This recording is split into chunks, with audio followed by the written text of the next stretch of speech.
नमस्कार दोस्तों, स्वागत है आपका अपना ही यूट्यूब चैनल टुडे एग्जाम पर। दोस्तों, जैसा कि हम लोग एसएससी सीजीएल मेंस को टारगेट करते हुए जो 36 सीरीज देख रहे थे, आज हम 36 सीरीज में क्लास नंबर 18 को देखेंगे। एग्जैक्ट 50%। पूरी कोशिश है कि आपकी एग्जाम तक अधिक से अधिक क्लास करा दिया जाए ताकि आपको अधिक से अधिक फायदा हो जाए। चलिए हम शुरू करते हैं आज का ये क्लास। मैं सिर्फ एग्जाम ओरिएंटेड ही बात करता हूँ अपने क्लास में, कोई भी हंसी मजाक नहीं। तो आप जो है शुरू से अंत तक बिना किसी बातों को स्किप किए हुए जरूर देखिएगा, है ना। और हमारी कंटेंट की क्या अहमियत है ये आप भी समझते होंगे, है ना। मैं वही बात करूंगा जो एग्जाम में आने लायक है और आएगी, ठीक है। हमारी कोई सा भी कंटेंट चाहिए इस मोबाइल नंबर पे, चाहे तो एसएससी का चाहिए, चाहे बिहार एसएससी, पुलिस दरोगा, रेलवे, तो आप लोग इस मोबाइल नंबर पे व्हाट्सअप मैसेज करके छोटा सा फी अदा करके कंटेंट को बाय कर सकते हैं। या डिस्क्रिप्शन में लिंक भी दिया गया है, लिंक क्लिक करेंगे तो भी आपको व्हाट्सअप पे ले जाएगा, वहां से आप कंटेंट बाय कर सकते हैं। चलिए शुरू करते हैं, श्री गणेश करते हैं। पहला जो प्रश्न है, अच्छा, इस सीरीज की जो कंटेंट है बंधु, आपको बाइलिंगुअल प्रोवाइड कराई जाती है। आपको जिस भाषा में सहूलियत है उस भाषा में पढ़ सकते हैं। फुल्ली हिंदी और फुल्ली अंग्रेजी आपको दिया जा सकता है जिसमें आप डिमांड करेंगे। बादशाह नामक प्रसिद्ध पुस्तक के लेखक कौन है? अब्दुल हमीद लाहौरी। अब्दुल हमीद लाहौरी जो है ये किन से ज्यादातर परिचित है, कौन से मुगल बादशाह से? तो आप कहेंगे शाहजहां से। तो ये जो बादशाह नामा किताब है ये शाहजहां के तरफ ही इशारा कर रहा है, ठीक है। बादशाह नामा के लेखक अब्दुल हमीद लाहौरी हैं। यह पुस्तक मुगल बादशाह शाहजहां से संबंधित है। शाहजहां के शासनकाल को मुगल काल में स्थापत्य कला का स्वर्ण काल कहा गया है, क्योंकि इनके समय में बहुत बड़े बड़े जो है इमारतें वगैरह जो फेमस है आज के समय में बनवाए गए थे, ठीक है। चलते हैं आगे। हुमायूं नामा गुलबदन बेगम के द्वारा लिखा गया है। जो हुमायूं नामा हुमायूं का किताब है ये कौन लिखी है? तो मुगल शहजादी गुलबदन बेगम के द्वारा लिखा गया है। बाबर नामा बाबर ने खुद ही लिखे हैं, ठीक है। और किस भाषा में लिखे हैं ये आपसे पूछा जाता है कि भाई बाबर जो है बाबर नामा कौन भाषा में लिखे थे? तो तुर्की भाषा में लिखे थे और ये बाबर का ऑटोबायोग्राफी है ना, इन्हें ध्यान रखेंगे। अकबर नामा कौन लिखे हैं? अबुल फजल लिखे हैं। यह पुस्तक नाम से स्पष्ट है मुगल बादशाह अकबर को रिलेट करता होगा और यह पुस्तक फारसी भाषा में लिखी गई है। और इस पुस्तक के 3 खंड है। कितने खंड है? 3 खंड है, जिसका एक खंड का नाम आप आईने अकबरी सुने होंगे, है ना। शाहनामा के लेखक कौन है? फिरदौसी है। कौन है? फिरदौसी है ना। इसके अलावा शाहजहां नामा एक और किताब है, इनके लेखक हैं इनायत खान। कौन है? इनायत खान, ठीक है। यह पुस्तक भी फारसी जो लैंग्वेज है उनके अंदर लिखा गया है। अब गुरु गोविंद सिंह का पुस्तक जफरनामा है ना, ये जफरनामा जो है गुरु गोविंद सिंह साहब के द्वारा लिखा गया है, जो सिख धर्म के 10वें गुरु हुए और अंतिम गुरु भी हुए। सिख धर्म के प्रथम गुरु गुरु नानक साहब थे। गुरु नानक के जन्मदिन पे कौन सा त्योहार मनाया जाता है? गुरु पर्व, है ना। गुरु पर्व जो है ये पंजाब हरियाणा या भी जो भी सिख धर्मावलंबी हैं उनके बीच गुरु नानक के जन्मदिन को सेलिब्रेट किया जाता है। ईसा मसीह के जन्मदिन को ईसाई धर्म में सेलिब्रेट करते हैं, क्रिसमस जिस दिन सेंटा आते हैं, है ना। इनके अलावा ईसा जो आपका ईसा मसीह के जो सूली पे चढ़ाए जाने की दिन है वो गुड फ्राइडे है और उनके 3 दिन के बाद ईस्टर होता है जो ईसा मसीह के पुनर्जीवित होने वाली त्योहार है। ये कुछ एक त्योहार आपके एग्जाम में आते हैं। इनके अलावा गुरु गोविंद सिंह से जो सबसे फेमस है ये है 1699 ईस्वी में खालसा पंथ की स्थापना। ये आपसे एग्जामिनर बार बार डिमांड करता है, खालसा पंथ। तो ये गुरु गोविंद सिंह हो गए। जंगलनामा पुस्तक के लेखक जाने माने राइटर अमिताभ घोष साहब हैं। और अमिताभ घोष साहब की जो पुस्तक हैं उनमें मैंने आपको याद रखने के लिए बताया था कि इनका जो पुस्तक होते हैं ना, उनके पुस्तक में नेचर शब्द का जिक्र आपको बहुधा देखने को मिलेंगे। तो इससे आप सेलेक्ट कर लेंगे जब भी आपके एग्जाम में आएगा। जंगलनामा अमिताभ घोष की पुस्तक है तो यहाँ पे जंगल नेचर है ना। द शैडो लाइन्स, शैडो भी एक नेचुरल चीज ही समझिए। द ग्लास पैलेस ये थोड़ा सा अलग लग रहा है। द हंग्री टाइड, अब टाइड क्या होता है? ज्वार भांटा, वो भी नेचुरल चीज है ना। इनके अलावा सी ऑफ पोपीज, सी क्या होता है? समुद्र, तो ये भी आप जो है यहाँ पे नेचुरल देख रहे हैं। तो इनके जितने भी आपके पुस्तक हैं उसमें ज्यादातर natural. The living mountain, mountain क्या है? नेचुरल है। तो इससे आप पकड़ लेंगे। बाद बाकी बाकी इसके अधिकांश पुस्तक के लिए हमारे टॉपिक वाइज में जाएंगे, आपको सब मिलेगा। जादूनामा पुस्तक के जो लेखक हैं अरविंद मंडलोई है ना, और ये पुस्तक जो है जावेद अख्तर साहब को जो है रिलेट कर रहा है। तहकीक हिंद पुस्तक के लेखक अल-बरूनी हैं, जो काफ़ी बड़े विद्वान थे। अल-बरूनी का वास्तविक नाम अबू रेहान मोहम्मद था, ये भी आपके एसएससी इसी बार ने पूछा है इनका वास्तविक नाम, ठीक है। तारीख फिरोज शाही काफ़ी पूछे जाते हैं, प्राचीन किताब में जियाउद्दीन बर्नी के द्वारा लिखा गया है, इंडो फारसी भाषा में, हिंदुस्तानी फारसी भाषा में लिखा गया है।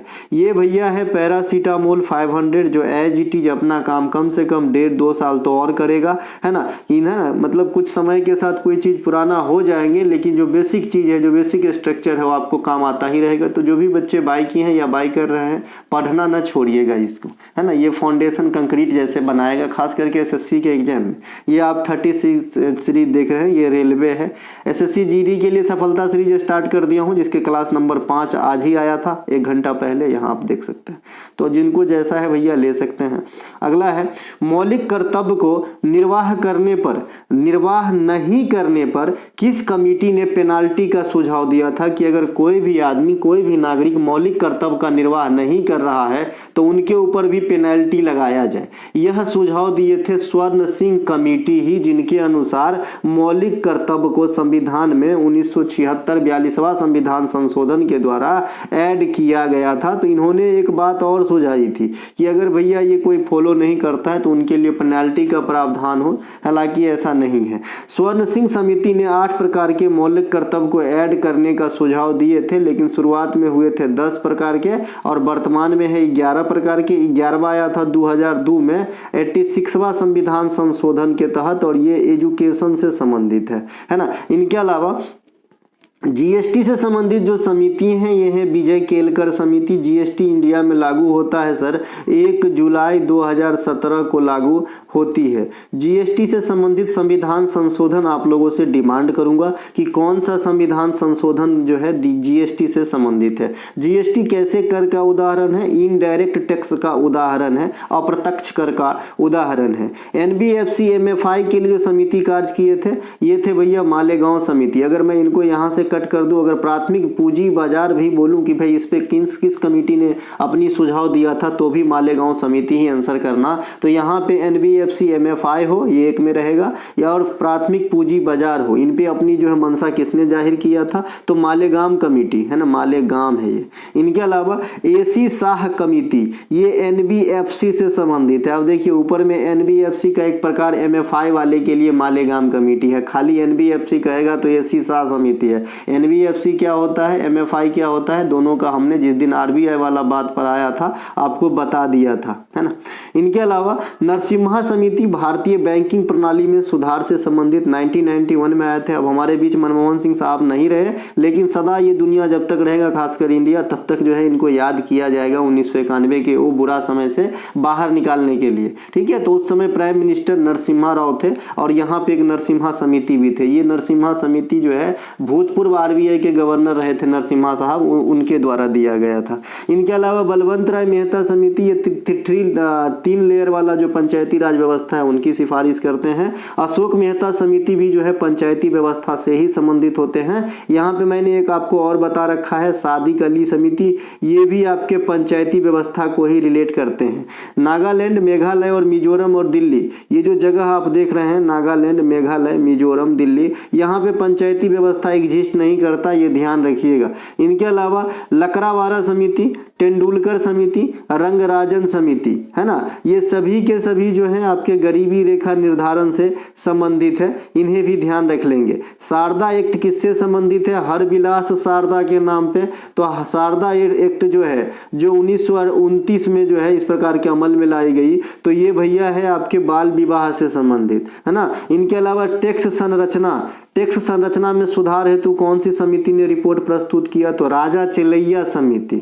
अप्रत्यक्ष कर सुधार से संबंधित रेखी समिति, रेखी समिति जो है ये इनडायरेक्ट टैक्स से संबंधित अपनी रिपोर्ट जो है जांच किए थे, दिए थे। इनके अलावा क्षेत्रीय ग्रामीण बैंक की जो स्थापना ग्रामीण ऋण पर जो की गई, उनके लिए कौन आपका जो है समिति सिफारिश करते हैं, तो यहाँ भी नरसिम्हा समिति है जो क्षेत्रीय ग्रामीण बैंक की स्थापना ग्रामीण ऋण पर नरसिम्हा समिति के सिफारिशों पे की गई थी। क्षेत्रीय ग्रामीण बैंक की पुनः संरचना कहेगा तो भंडारी समिति होगा। देखिए यहीं पे बच्चा गलती करके आ जाता है, उनको लगता है कि मैं सही करके आया हूँ, लेकिन वो जो है बढ़िया से पहुंच के नहीं पढ़ पाए थे, इसीलिए आधा अधूरा थोड़ा रह गया था, तो गलती हो जाती है ना। तो बात सभी जानिए, फैक्ट जितने भी संबंधित है। इनके अलावा क्षेत्रीय ग्रामीण बैंक की सेवा गोवा और सिक्किम राज्य में जो है नहीं है कार्यरत, है ना। गोवा और सिक्किम में आपको कोई भी क्षेत्रीय बैंक नहीं मिलेंगे। तो क्षेत्रीय बैंक की पुनर्संरचना कहिए या फिर बाद में आए, है ना, तो ये आपका भंडारी और पहले नरसिम्हा। मल्होत्रा समिति का संबंध भैया बीमा से है। अभी मैंने कुछ दिन पहले ही बताया था कि बताइएगा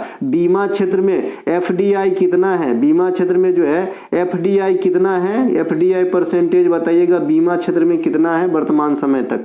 आबिद हुसैन समिति सिडबी को रिलेट करते हैं, सिडबी लघु बैंक है ना। ये सिडबी का मुख्यालय आपके लखनऊ में है, मौज मनाइए आप लखनऊ में है। शिवरामन समिति, इसके अनुसार नाबार्ड की स्थापना हुआ था, है ना। और हिल्टन यंग आयोग के अनुसार रिजर्व बैंक ऑफ इंडिया की स्थापना होती है। एसबीआई की स्थापना नहीं हुई थी, एसबीआई का जो है नाम परिवर्तन हुआ था इंपीरियल बैंक, जिसकी स्थापना 1921 में हुई थी और वही बन गया था 1955 में एसबीआई।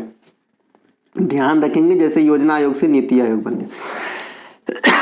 इनके अलावा निम्नलिखित में से खेल खिलाड़ी और उनके अवार्ड के संदर्भ में कौन सा कथन सत्य है, आपको यहाँ पहचानना है। पहला स्टेटमेंट है, क्रिकेट के क्षेत्र में एकमात्र खिलाड़ी सचिन तेंदुलकर हैं जिन्हें वर्ष 2015 में भारत रत्न से सम्मानित किया गया था।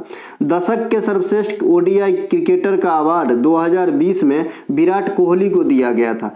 सेकेंड स्टेटमेंट आपका बिल्कुल सही है। फर्स्ट स्टेटमेंट सिर्फ ईस्वी को लेकर के रॉन्ग हो गया है। यहाँ पे या तो मैं 2013 लिख दूँ यहाँ पर या फिर 2014 लिख दूं, दोनों ही केस में यह स्टेटमेंट राइट हो जाएगा। कैसे भैया, आइए समझाते हैं। तो समझ गए ना कि सचिन तेंदुलकर वाला गलत हो जाएगा। यहाँ पे 2015 में ना उन्हें मिला था, लेकिन नीचे वाला सही है। 2020 में दशक के सर्वश्रेष्ठ अंतर्राष्ट्रीय एक दिवसीय क्रिकेट का अवार्ड जो है अपना वीरटू को दिया गया था, विराट कोहली को दिया गया था, है ना। सचिन तेंदुलकर को भारत रत्न दिए जाने की घोषणा जो है ये नवंबर दिसंबर 2013 में किया जाता है, जब सचिन तेंदुलकर संन्यास की घोषणा खुद को करते हैं। ठीक है भैया।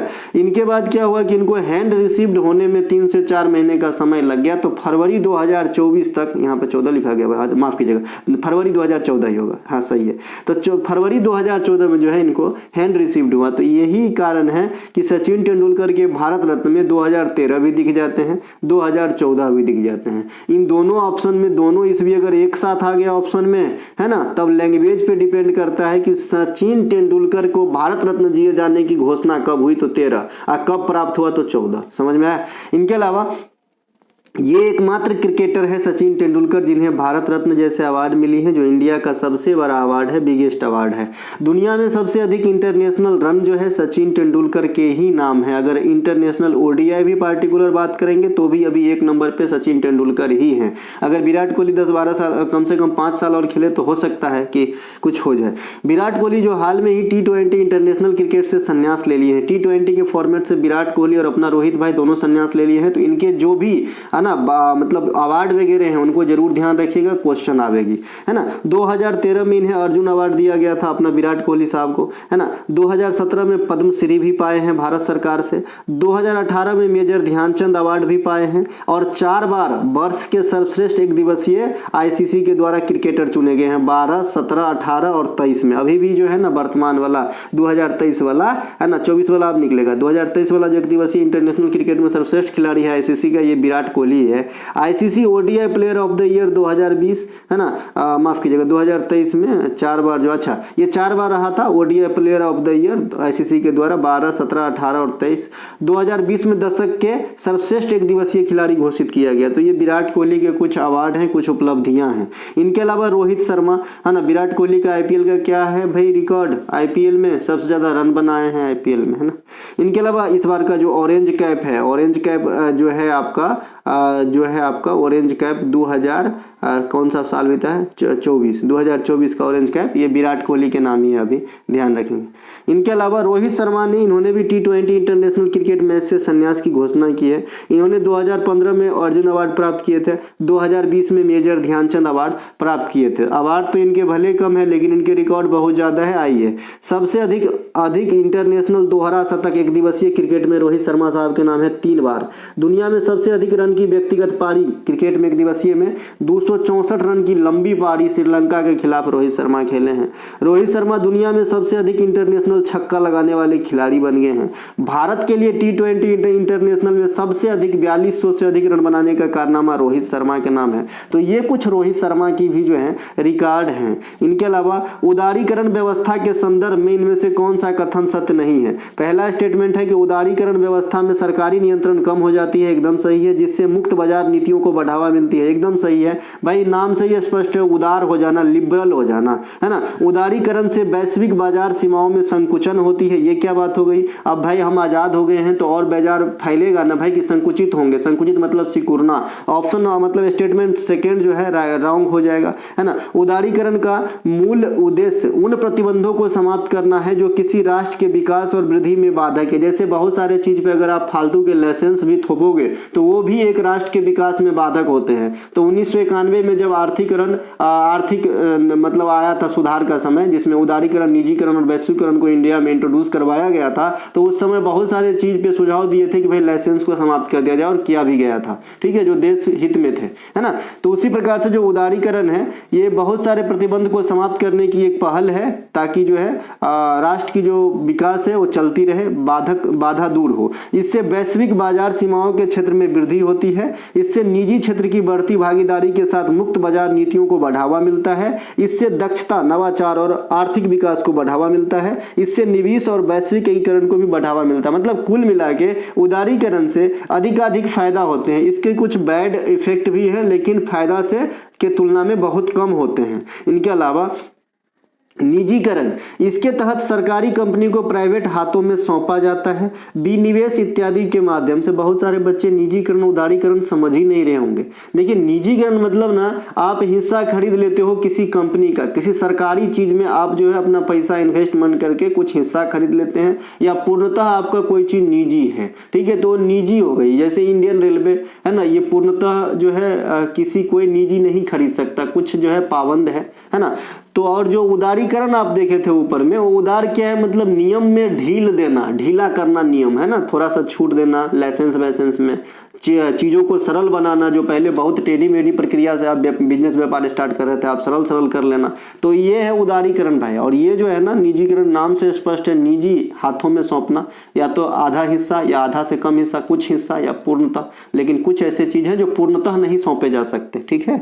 वैश्वीकरण, ये नाम से स्पष्ट है, वैश्वीकरण विश्व वाला शब्द दिख रहा है, अपने अर्थव्यवस्था को एकीकृत करना विश्व अर्थव्यवस्था के साथ। 1991 में प्रधानमंत्री नरसिम्हा राव साहब थे। उदारीकरण, निजीकरण और वैश्वीकरण की नीति को नई आर्थिक नीति के रूप में घोषित किया गया था। उस समय डॉक्टर मनमोहन सिंह भारत के वित्त मंत्री रहे थे और प्रधानमंत्री नरसिम्हा राव साहब थे।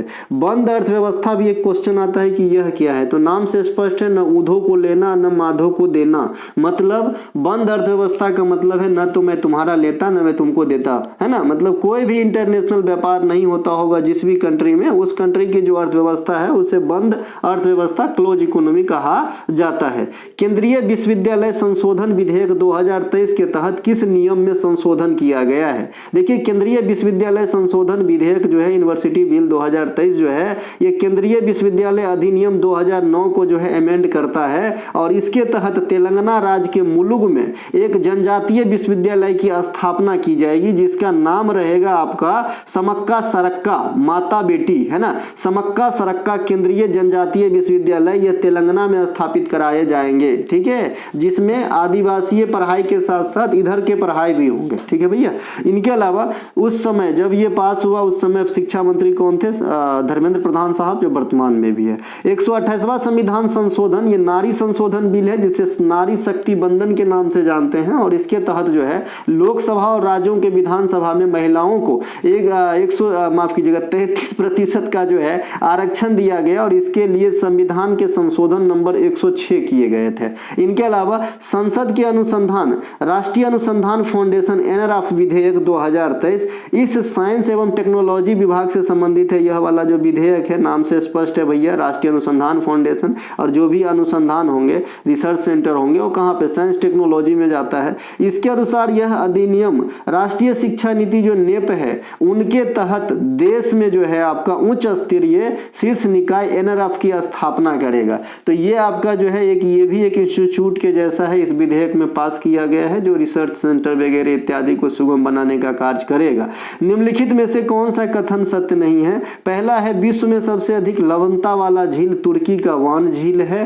नील नदी भूमध्य सागर में गिरती है। भूमध्य सागर अटलांटिक महासागर का भाग है। भूमध्य सागर के आसपास 5 डिग्री उत्तर और 5 डिग्री दक्षिण को ITCZ जोन कहा जाता है, जो उच्च दाब का क्षेत्र होता है। देखिए स्टेटमेंट पहला तो सही है, तुर्की का वान झील दुनिया में सबसे अधिक लवणीय झील है। नील नदी भूमध्य सागर में गिरती है, ये भी सही है। भूमध्य सागर अटलांटिक महासागर का बेटा है, ये भी सही है। भूमध्य सागर के आसपास 5 डिग्री नॉर्थ और साउथ को ITCZ inter tropical convergence zone कहते हैं, ये भी सही है। लेकिन गलती हो गया सर यहाँ पे, ये जो थर्ड स्टेटमेंट है ये इसलिए गलत है कि ITCZ जोन जो होता है यहाँ पे निम्न दाब का केंद्र बनता है, न कि उच्च दाब का केंद्र बनता है, इसीलिए इस स्टेटमेंट को रॉन्ग कर दिया है ना। तो इसीलिए जो है आपका राइट आंसर थर्ड हो गया। उष्णकटिबंधीय अभिसरण क्षेत्र ITCZ zone inter tropical convergence zone बोलते हैं इसे। यह एक निम्न दाब वाला क्षेत्र है जो भूमध्य रेखा के आसपास स्थित है, जहां व्यापारिक पवनें अभिसरित होती है और वायु ऊपर उठती है। ठीक है, ये जो अगर भूमध्य रेखा है यहाँ पे मान लीजिए ये आपका जो है इक्वेटर है, तो यहाँ से 5 डिग्री नॉर्थ और 5 डिग्री साउथ वाले जो पोर्शन होंगे ये वाला मान लीजिए, तो इसे हम ITCZ जोन कहते हैं, जहां दाब जो है कम होता है। ठीक है, दाब जो है कम होता है, जैसे चक्रवात में भी दाब कम होते हैं, ये बात हम आगे करेंगे।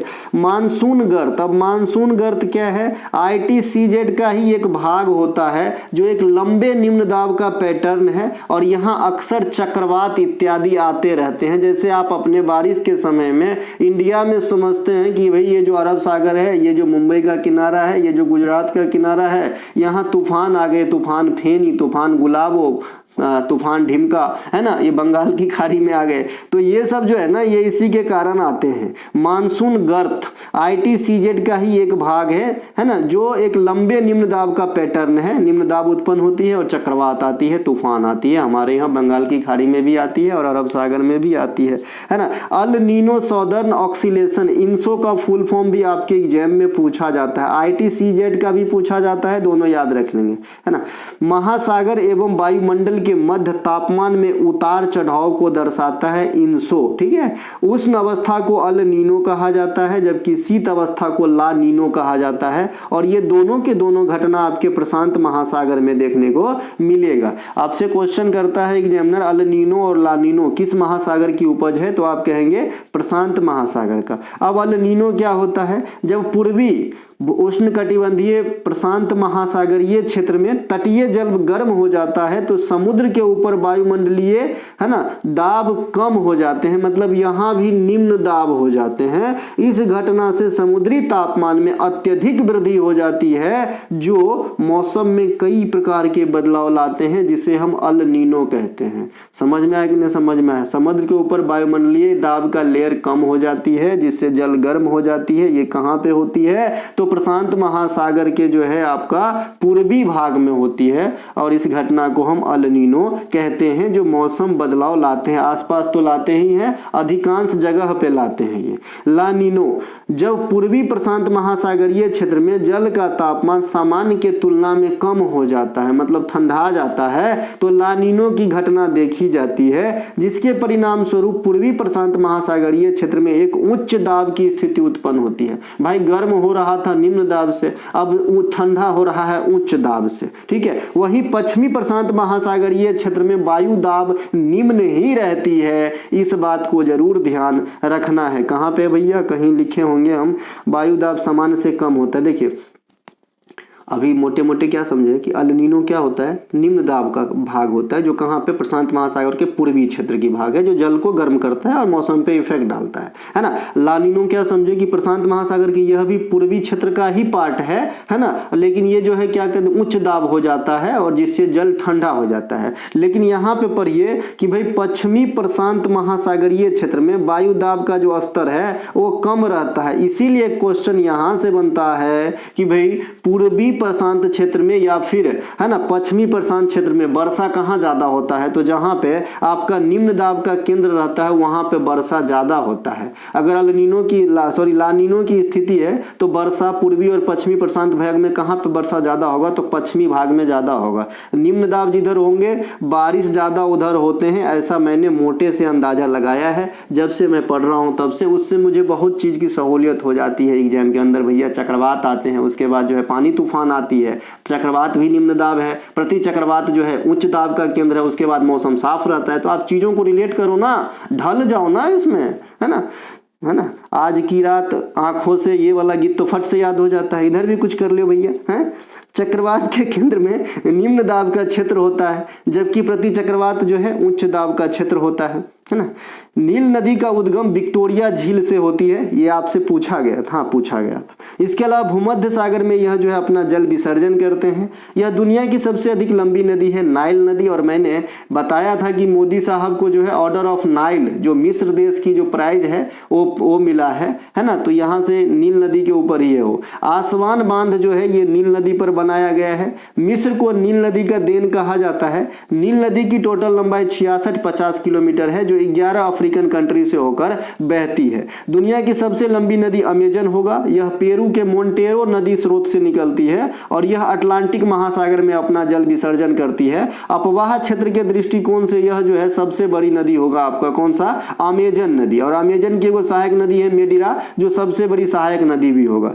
भूमध्य सागर अटलांटिक महासागर का भाग है। सुएज नहर जो है ये लाल सागर से भूमध्य सागर को जोड़ देती है, जिसकी टोटल लंबाई 165 से 168। आप कहेंगे गुरुजी आप तो 168 बताए थे, है ना। तो 165 से 168 जो भी आपके ऑप्शन रहेंगे एकदम नजदीक का कभी नहीं देगा, तो वो आपके आंसर होगा। भूमध्य सागर में पश्चिमी विक्षोभ की घटना उत्पन्न होती है, ये काफी बार पूछे जाते हैं। आपका वेस्टर्न डिस्टर्बेंस ये जो है भूमध्य सागर की उपज है ना। तो ये जो है भारत में शीतकाल के दौरान वर्षा कराने के लिए जिम्मेवार होता है। इसका मतलब ये कतई नहीं है कि लौटते हुए मानसून के दौरान वर्षा, लौटते हुए मानसून यानी उत्तर पूर्वी मानसून में जो है आपका जो तटीय इलाका है तमिलनाडु, आंध्र प्रदेश, उड़ीसा, उधर वर्षा होते हैं सर। ये जो है आपका पश्चिमी विक्षोभ, इसके तहत जो है भारत के उत्तर पश्चिमी भाग में वर्षा इधर होती है। मतलब आपके पंजाब हरियाणा में रबी के फसल के समय होती है, जो उनके फसल के लिए अच्छा काम है, करते हैं ये बारिश। वेस्टर्न डिस्टर्बेंस की गमन पश्चिम से पूर्व दिशा की ओर होती है। VVI कर लेंगे। जिस प्रकार से लू की दिशा आपको मैं बता रखा हूं कि ये भी आपके एग्जाम में लू का डायरेक्शन पूछा जाता है, उसी प्रकार से आपका वेस्टर्न डिस्टर्बेंस की भी डायरेक्शन पूछी जाती है। दुनिया की 3 सबसे अधिक लवणता वाले झील ये तुर्की के जो है तुर्किये के वान झील, देखिए तुर्की का नाम बदल गया है, तुर्किये हो गया है। मृत सागर, डेड सी। अब डेड सी की जो भौगोलिक स्थिति है, ज्योग्राफिकल कंडीशन है, इसके बारे में भी क्वेश्चन आपके एग्जाम में पूछे जाते हैं। तो ये इजराइल और जॉर्डन के बीच में स्थित है, ठीक है।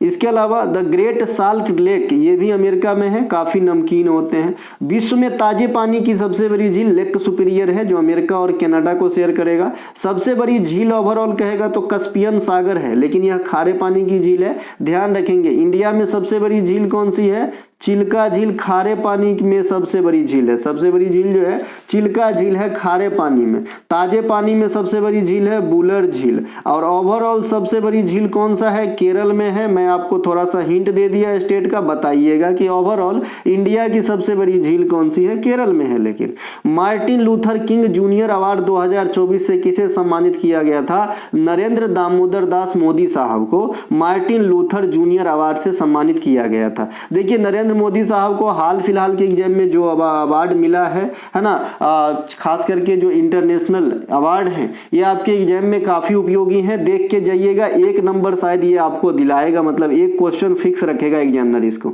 ठीक है। तो थोड़ा सा देख लीजिएगा ये वाला। सबसे पहले ग्रेड, अच्छा किसको याद नहीं करना है, किसको याद करना है, इसी में अंदाजा लग जाता है। और जो याद नहीं करना है वो नहीं पूछे जाते हैं अवार्ड में, ठीक है भैया। देखिए जैसे ऑर्डर ऑफ नाइल, इसमें भी थोड़ा सा क्लू है कि आदमी पकड़ लेगा। नील नदी से, मैंने अभी बताया था मिस्र का है, तो ये भी मिला है मोदी साहब का, मिस्र को सर्वोच्च अवार्ड, है ना। पहला जो है grand cross of the legion of honour, अब इसमें कहीं भी फ्रांस देश का नाम नहीं है, तो ये आपके एग्जाम में आ सकता है। फ्रांस का के निम्नलिखित में से कौन सा फ्रांस देश का सर्वोच्च अवार्ड है जिसकी प्राप्तकर्ता नरेंद्र मोदी है, तो भैया आपको grand cross of the legion of honour. दूसरा जो है नाइल से पकड़ लेंगे, नील नदी से मिस्र का है। तीसरा देखिए इसमें फिजी का नाम इंक्लूड है और फिजी देश का अवार्ड भी है, तो इसे याद करने की जरूरत नहीं है। इसके अलावा ग्रैंड कैंपियन ऑर्डर ऑफ लोगाहू, ये पापुआ न्यू गिनी का है, याद रखेंगे। एवाकल अवार्ड पलाऊ देश देते हैं, याद रखेंगे। Order of the Druk Gyalpo, अब ग्याल्पो, जिग्मे खेसर, ऐसा कैसा जैसे बौद्ध जैसे शब्द लग रहे हैं ना, तो ये कहाँ का, भूटान का है, ये तो ऐसे याद कर लेंगे, वहां का राजा जिग्मे खेसर है। लीजन ऑफ मेरिट, अब इसमें कुछ भी नहीं दिख रहा है लेकिन ये बड़े देश अमेरिका का है, तो ये भी पूछ सकता है। तो ये जो है आपका, है ना, अवार्ड वाला लिस्ट, ये जरूर देखिएगा। जैसे आप कई बार एग्जाम में ये भी क्वेश्चन अटेंड किए होंगे, सियोल शांति पुरस्कार किसे दिया गया था, तो ये भी जो है मोदी साहब को 18 में दिया गया था, है ना। तो ये ध्यान रखना है आपको भैया। चलते हैं आगे हम, ये वाला जो है, जो नहीं कंटेंट खरीदेंगे वो स्क्रीनशॉट लीजिए, जो कंटेंट खरीदेंगे उनको तो वहाँ मिल जाएगी। इनके अलावा मेजर ध्यानचंद खेल रत्न अवार्ड 2023, अच्छा जो बच्चे कंटेंट खरीदते हैं या हमसे पढ़ते हैं, तो ये कभी मत सोचिएगा कि आप हमारी मदद कर रहे हैं सर, ये नहीं सोचिएगा। मैं एहसान सिर्फ परमात्मा का और माता पिता का ही लेना चाहता हूँ और किसी का नहीं, अना लूंगा, ठीक है। मैं ये भी नहीं कर रहा हूँ कि मैं आप पे एहसान कर रहा हूँ, मैं अपना कर्म कर रहा हूँ, आपको पढ़ाना चाहता हूँ एकदम 100% ईमानदारी के साथ, और आप पढ़ेंगे तो इसका फायदा आपको मिलेगा, ठीक है भाई, है ना। नहीं तो बहुत सारे बच्चे एकदम अभद्र बातें कभी कभी लिख देता है तो दिल टूट जाता है, भेज, ये क्या है भाई, क्या है ना। इसीलिए ये बोल दिया थोड़ा सा, अगर किसी को बुरा लगे तो माफ़ी भी चाहता हूँ मैं, है ना। कल एक बच्चे आए, PDF भेज, अरे मैं तुमसे उम्र में भी बड़ा होऊंगा, और अगर नहीं भी बड़ा हूँ तो अगर मैं पढ़ाने का काम करता हूँ तो उस लिहाज से भी जो है थोड़ा सा तो कम से कम नहीं कुछ इज्जत दो भाई, कम से कम सही शुद्ध हिंदी है वो तो बोल ही सकते हैं आप, है ना। ऐसे कुछ होते हैं, मैं नहीं ये कह रहा हूँ कि सब होते हैं, एक से एक अच्छे लोग भी हैं, लेकिन कुछ लोग भी हैं जो सिर्फ दूसरे को नीचा दिखाने में ही लगे रहते हैं, ठीक। चलिए, मेजर ध्यानचंद खेल रत्न अवार्ड 2023, ये चिराग शेट्टी और सात्विक साईराज को दिया गया था। 2023 के लिए कुल 26 खिलाड़ियों को अर्जुन अवार्ड दिया गया था। अच्छा, अर्जुन अवार्ड की जो राशि है इनामी वो कितने हैं, 15 लाख, और जो मेजर ध्यानचंद खेल रत्न अवार्ड है इनके 25 लाख है। यहाँ से भी क्वेश्चन पूछे गए हैं 24 में, इसीलिए बता दिया हूँ। इसके अलावा जो अभी 2024 में मेजर ध्यानचंद खेल रत्न अवार्ड है ना, इसकी घोषणा परसों शाम को हो गई थी। इनमें डी गुकेश साहब हैं, शतरंज के अभी सबसे कम उम्र के चैंपियन विश्व में, प्रवीण कुमार साहब एथलेटिक्स से हैं, हरमनप्रीत साहब ये आपके हॉकी से हैं, और मनु भाकर मैडम जो अभी ओलंपिक में काफ़ी नाम कमाई है, एक ओलंपिक में 2 पदक जीतने वाली प्रथम भारतीय महिला है। इनको चारों को दिए जाएंगे, और 32 लोगों को इस बार जो है अर्जुन अवार्ड भी दिया जाएगा 2024 के लिए। प्राचीन काल के प्रमुख शासक तथा उनके राजा और उपनाम के साथ कौन सा कथन जो है अब मिलान गलत किया गया है। स्कंद गुप्त को महेंद्रादित्य कहा जाता है कि जी नहीं, यही गलत है। समुद्र गुप्त को पराक्रमांक, कविराज, नेपोलियन सही कहा जाता है। कुमार गुप्त को शक्रादित्य सही है, लेकिन पहला गलत है। स्कंद गुप्त को है ना महेंद्रादित्य नहीं कहा जाता है, स्कंद गुप्त को कर्मादित्य कहा जाता है, भैया कर्मादित्य, ठीक है। इसके अलावा भीतरी अभिलेख जो गाजीपुर में है स्कंद गुप्त से संबंधित है। इसी अभिलेख में हुनों के द्वारा आक्रमण की जानकारी प्राप्त होती है। आपसे एक अलग क्वेश्चन भी करता है एग्जामिनर कि हुनों का आक्रमण गुप्त काल में किसके समय में जो है ज्ञात होती है, तो स्कंद गुप्त में। स्कंद गुप्त का एक अन्य नाम है जिसे परीक्षित वृक्षा कहा जाता है, परीक्षित वृक्षा, है ना। जूनागढ़ अभिलेख से यह वाला नाम स्कंद गुप्त का प्राप्त होता है। समुद्रगुप्त को भारत का नेपोलियन कहते हैं, और नेपोलियन कहने वाले कौन थे, और नेपोलियन बोनापार्ट जो ओरिजिनल है वो कहाँ के थे, तो नेपोलियन बोनापार्ट थे फ्रांस के, ठीक है। और जो नेपोलियन का उपनाम दिए थे समुद्रगुप्त को, ये आर्थर स्मिथ दिए थे, विसेंट आर्थर स्मिथ इसका पूरा नाम है ना। इसके अलावा इन्हें पराक्रमांक भी कहा जाता है और कविराज भी कहा जाता है। उनके दरबारी कवि हरिसेन थे, जिन्होंने प्रयाग प्रशस्ति की रचना की थी। गुप्तकालीन सिक्कों पर समुद्रगुप्त को बीना वादन करते हुए दर्शाया गया है, ये बात भी आप ध्यान रखेंगे। कुमारगुप्त प्रथम इस शासन के बाद माफ कीजिएगा, कुमारगुप्त प्रथम है ना के शासन के बारे में मंदसौर अभिलेख से जानकारी प्राप्त होती है। मंदसौर मध्य प्रदेश में है। गुप्त काल के सबसे अधिक अभिलेख कुमार गुप्त के ही प्राप्त हुए हैं, 18। अरे बाप रे। इनके प्रमुख कार्यों में नालंदा विश्वविद्यालय का जो कंस्ट्रक्ट करना है वो काफी पॉपुलर है, और नालंदा विश्वविद्यालय को ध्वस्त किसने किया ये भी पूछा जाता है, बख्तियार खिलजी। और फिर नए सिरे से उद्घाटन अभी इसी बार हुआ था। नालंदा विश्वविद्यालय बिहार के अंदर है। हर्षवर्धन पढ़ने भी ह्वेनसांग पढ़ने भी आए थे। गुप्त साम्राज्य के संस्थापक श्री गुप्त थे। भारत में गुप्त काल को स्वर्ण काल कहा जाता है। अगर मुगल काल के अंदर स्वर्ण काल कहेगा तो अकबर के काल को। श्री गुप्त आदिराज जो है, ये श्री गुप्त को आदिराज भी कहा जाता है। गुप्त साम्राज्य का जो आदिराज की उपाधि है ये श्री गुप्त ने धारण किए थे। श्री गुप्त के पुत्र थे घटोत्कच, जो गुप्त वंश के सेकेंड शासक हुए। उनके बाद आए थे आपका चंद्रगुप्त प्रथम, और चंद्रगुप्त प्रथम को गुप्त काल में वास्तविक संस्थापक का दर्जा दिया गया है।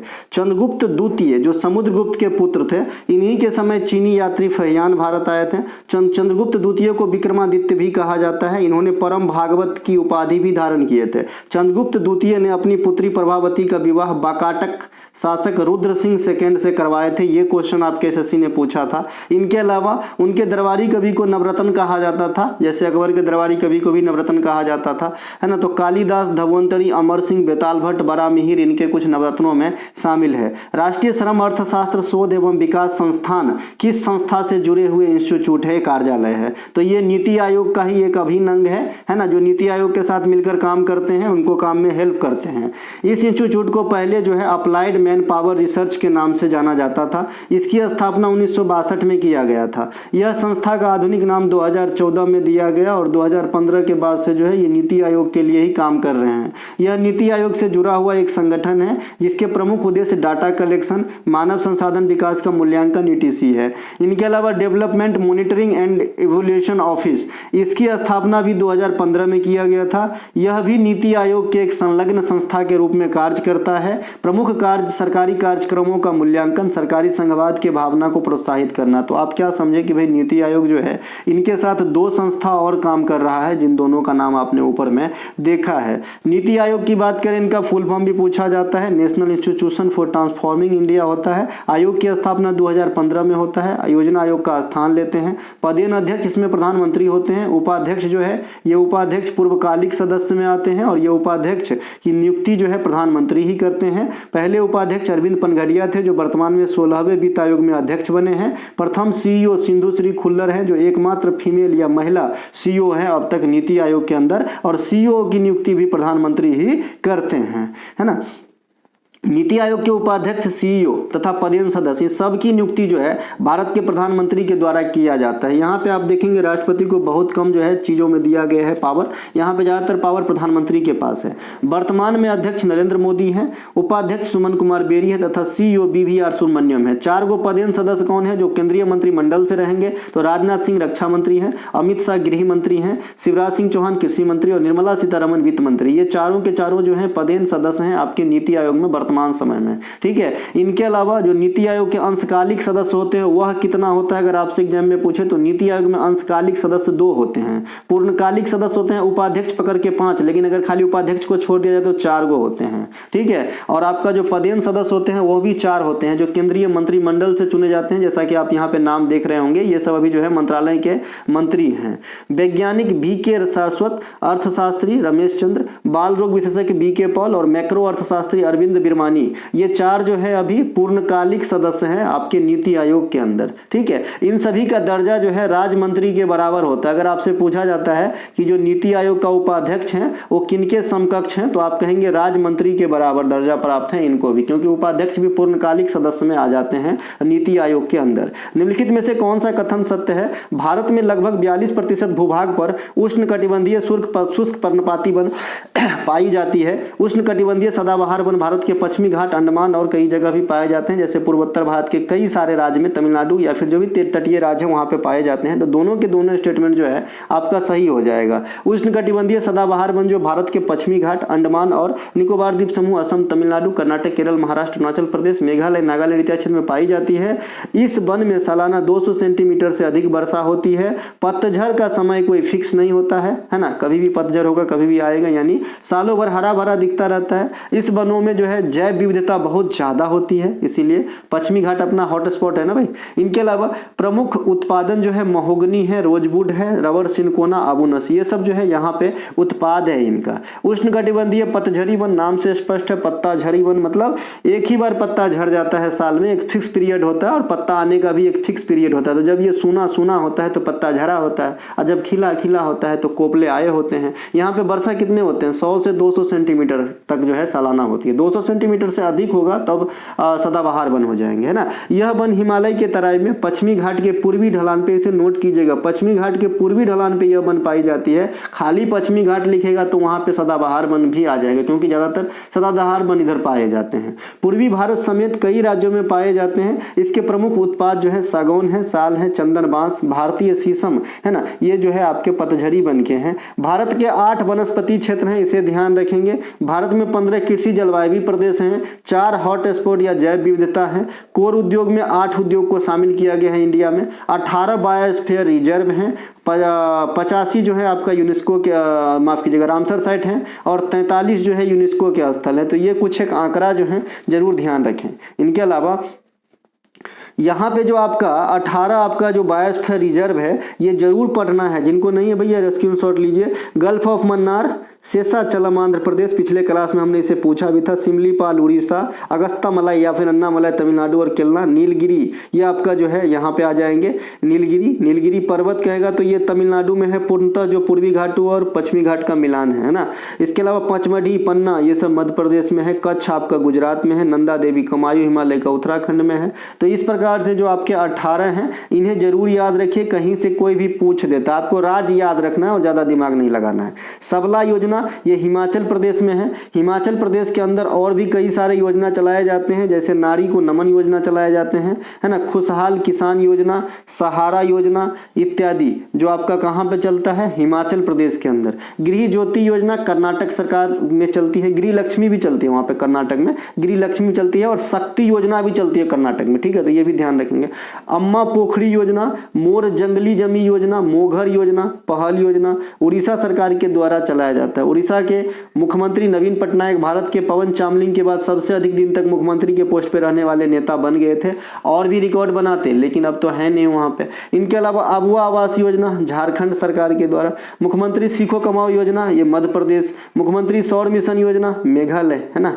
इनके अलावा मुख्यमंत्री माझी लड़की बहन योजना महाराष्ट्र में चलती है ना। लाडली बहन योजना, लाडली लक्ष्मी योजना ये मध्य प्रदेश सरकार के द्वारा चलाई जाती है। सुमंगला योजना ये आपके उत्तर प्रदेश में चलते हैं। मिशन शक्ति योजना भी उत्तर प्रदेश में, ये भी नारी से ही संबंधित है, महिलाओं से ही संबंधित है। इसका फेज 5 स्टार्ट किया गया 5.0, ठीक है, तो ये उत्तर प्रदेश में चलती है। पंचामृत वगैरह भी उत्तर प्रदेश में ही चलेंगे। तो ये थे आज के क्लास। अगर अच्छा लगे तो लाइक कीजिएगा, अपने दोस्तों को शेयर कीजिएगा। मिलेंगे हम अगले वीडियो में, तब तक के लिए जय हिंद।